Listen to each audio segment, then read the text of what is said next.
भैया आप बारह नरसंहार देख लो, चौरम नरसंहार देख लो, फिर वहाँ पे दनवार बेटा में उनकी हत्या हो गई थी, ज्वाला सिंह की हत्या हो गई थी। जुल्मी जब जब जुल्म करेगा सत्ता के अंधियारों से, चप्पा चप्पा गूंज उठेगा जय रणवीर के नारों से। स्वाभिमान की रक्षा के लिए हम लोग अपने जमीन की रक्षा के लिए, अपने बेटियों की इज्जत की रक्षा के लिए अगर नहीं खड़ा होते तो स्थितियां बहुत विकराल हो जाती। लालू प्रसाद यादव और परमेश्वर नाथ सिंह जो स्वर्गीय मुखिया जी हैं, उनमें दुश्मनी थी क्या? दोनों में देखो, व्यक्तिगत दुश्मनी किसी के साथ ना तब थी, ना आज है, ना आगे होएगी। चूंकि उस समय लालू जी का राज था और वो नक्सल विचारधारा को पोषित कर रहे थे, तो हमारा चूंकि लड़ाई ही नक्सल विचारधारा के साथ था, तो जो उसको संरक्षण देगा, जो उसको पोषण देगा, वो ऑब्वियस सी बात है कि हमारा दुश्मन हो ही जाएगा। कि जुल्मी जब जब जुल्म करेगा सत्ता के गलियारों से, हर जगह रणवीर सेना की जिक्र किया जाता है। ये क्या सही? तो उन्हें क्या जरूरत थी भाई हथियार उठाने की? आखिर वो कौन सी परिस्थितियां थी जिसने उनको हथियार उठाने पर या आत्मरक्षा के लिए मजबूर किया या प्रेरित? हमारे पूर्वजों ने आत्मरक्षा के लिए हथियार उठाया, ना कि किसी की हत्या करने के लिए हथियार। लेकिन आज तक सोशल नेक्सस में ऐसी बातें नहीं हुई हैं जिसमें लालू जी या उनका सुपुत्र तेजस्वी ऐसा कोई बात बोला हो। परमेश्वर नाथ सिंह और मुखिया जी को आज के समय में एक पक्ष यह भी है जो हत्यारा बोलता है, गुंडा बोलता है। अन्याय के खिलाफ संघर्ष हमेशा कल भी था, आज भी और आगे भी रहेगा। जहां जहां अन्याय होगा हम लोग खड़े रहेंगे। नमस्कार, द इंडिया टॉप देख रहे हैं। मैं हूं अखंड ज्योति। राष्ट्रीय जनता दल की प्रवक्ता सारिका पासवान परमेश्वर मुखिया मुर्दाबाद कहती हैं, और जिसके बाद पूरी राष्ट्रीय जनता दल कह सकते हैं उनके साथ खड़ी हो गई है। फेसबुक पोस्ट करके यह बात की जानकारी दी गई कि राष्ट्रीय जनता दल उनके साथ खड़ी है। और इस वक्त हमारे साथ परमेश्वर मुखिया के पौत्र, परमेश्वर नाथ सिंह के पौत्र चंदन कुमार सिंह है। हम आपसे सीधा बातचीत करने की कोशिश करेंगे।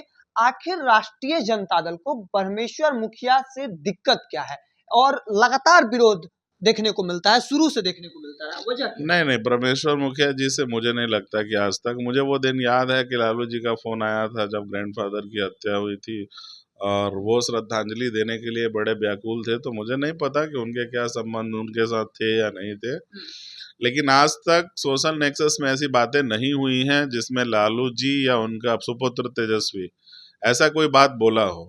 ठीक है। और रही बात, ये चुनाव का समय है, आगे आने वाला 2-4 महीना जो है वो चुनावी होना है और इनको अपने वोट बैंक की वो सता रही होगी कि कहीं हमारा जो दलित वोट बैंक है वो छिटक कर हमसे दूर ना चला जाए। तो चुनाव के समय में ऐसे मुद्दों को हवा दी जाती है जो अप्रासंगिक है। मतलब लालू प्रसाद यादव और परमेश्वर नाथ सिंह जो स्वर्गीय मुखिया जी हैं, उनमें दुश्मनी थी क्या? दोनों में देखो, व्यक्तिगत दुश्मनी किसी के साथ ना तब थी, ना आज है, ना आगे होएगी। हमारी जो लड़ाई है वो विचारधारा की लड़ाई है।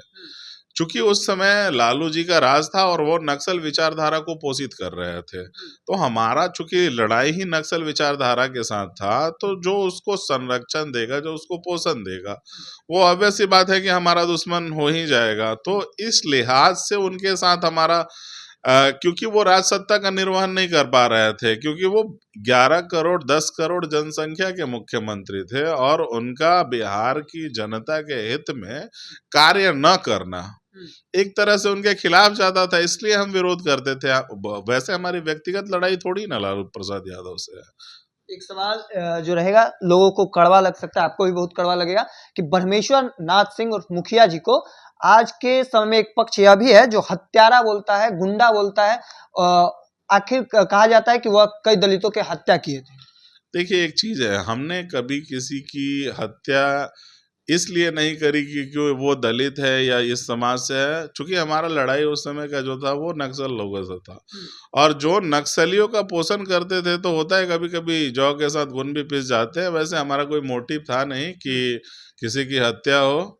लेकिन बिहार की यदि उस समय की परिस्थितियां आप देखेंगे तो भैया आप बारह नरसंहार देख लो, चौरम नरसंहार देख लो, फिर वहाँ पे दनवार बेटा में उनकी हत्या हो गई थी, ज्वाला सिंह की हत्या हो गई थी।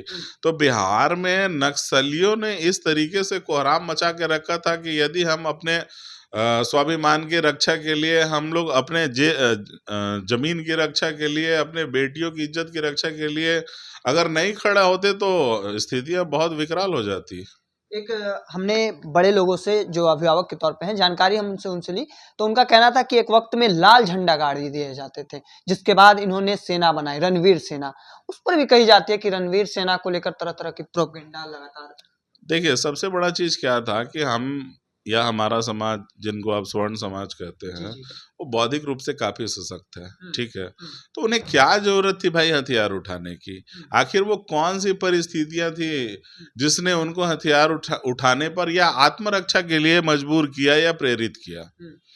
बिहार का उस समय का कालखंड जो था, आप देखे होंगे, सुने होंगे, पढ़े होंगे।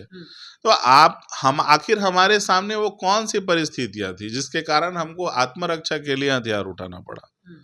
और हमारे पूर्वजों ने आत्मरक्षा के लिए हथियार उठाया, ना कि किसी की हत्या करने के लिए हथियार उठाया। मतलब उनका सीधा तौर पर यह था कि हम अपनी रक्षा के लिए उठा रहे हैं, किसी के हम नुकसान नहीं पहुंचाना। हम नुकसान नहीं पहुंचाएंगे, और आत्मरक्षा में तो संविधान हमें यह अधिकार देता है कि आप किसी को भी मार सकते हो।